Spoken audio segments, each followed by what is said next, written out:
Welcome back to the third video in living in relationship with yourself as well as with others.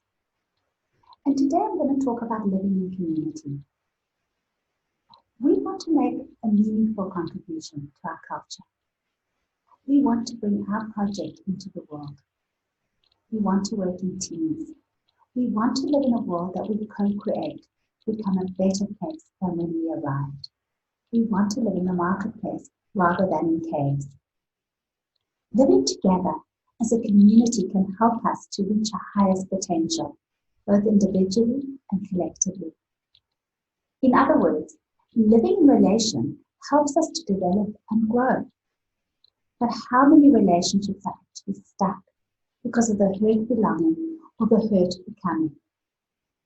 Our intimate relationships, the relationships in our family, as well as the relationships with colleagues, friends, even the waiter in the restaurant.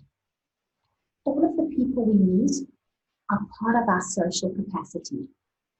Others affect you, and you also have an input and an influence and an effect on others. Being aware of your input and how you're a part of co-creating culture will influence who you surround yourself with. Everyone has wisdoms to teach us about ourselves, even when learning those wisdoms is challenging. The precision and accuracy with which I relate to the world as it is, without trying to change it, is the pearl. It's actually the place for our self-insight and development. There's such golden information in that precision. The acceptance of the world as it is requires that I fully participate. It needs me not to want the world in a different way, but to relate to the world as it is and find out how we can together co-create a world that we want to live in and contribute to. This takes a creative and open commitment. If I complain and cannot accept the world as it is, I feel a sense of discomfort and I project that discomfort onto my community and my environment. When I say things like, oh, if so-and-so was more supportive of my ideas, understanding of me, kinder, more generous, the world would be a much better place. People who own their change process don't complain about not enough fill in the blanks. Rather, as Mahatma Gandhi said, they become the change they want to see. Tension in an intimate relationship, in a work relationship, in a friendship, means that I need to learn to relate to who you are right now. And that can be challenging. That often brings conflict and discomfort. But in a way, that's good because therein lies the opportunity for our mutual learning. I can ask myself, how am I showing up in this relationship?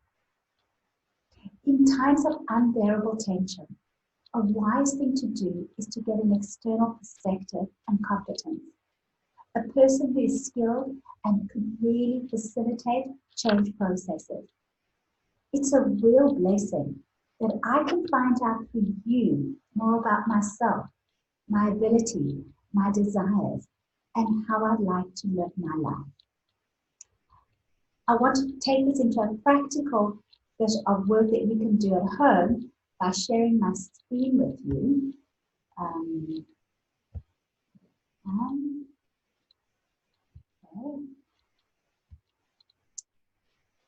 At the end of each day, I invite you, when you've had a difficult conversation, to think back and ask yourself, how did I show up? Could I have shown up differently? What did I learn about the way I communicate in the world? When we put our intelligences together, we co-create a life that matters. We then have more energy and awareness of new possibilities for ourselves as well as for others. Don't be afraid to ask and inquire. Questions are wonderful tools to deepen our connections. Talk about your vision and values often with energy and passion so people get excited about you and want to join your mission and help you where they can. Find your purpose and what you want to create as a legacy. Show up every day in service. I'm just going to stop that share and come back to it in a minute.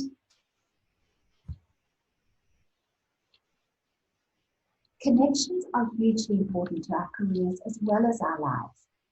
We all want a robust network, but for many of us, creating nourishing and nurturing relationships can feel awkward and uncomfortable. Our success and ability to live in a comfortable and a relaxed setting is impacted by the relationships we build. The company we keep creates a unique opportunity for us to gain new knowledge and grow both personally, professionally, and collectively. Thank you for taking the time to watch these videos. Of course, there's always the possibility to just consume the information and say, okay, I learned something new and that's it, and to continue. But you will actually really flourish when you take the knowledge about yourself and your relationships and put it into practice to grow and develop. And I'm going to share one more screen with you, because when you're ready and you'd like to explore your world and how you show up in it, please feel free to book a complimentary coaching call with me. So let me just share that information with you. You'll find my Calendly link here and on every page of my website, and I'd love to speak to you and see how you're showing up in relationships and where you'd like to be the change you wish to see.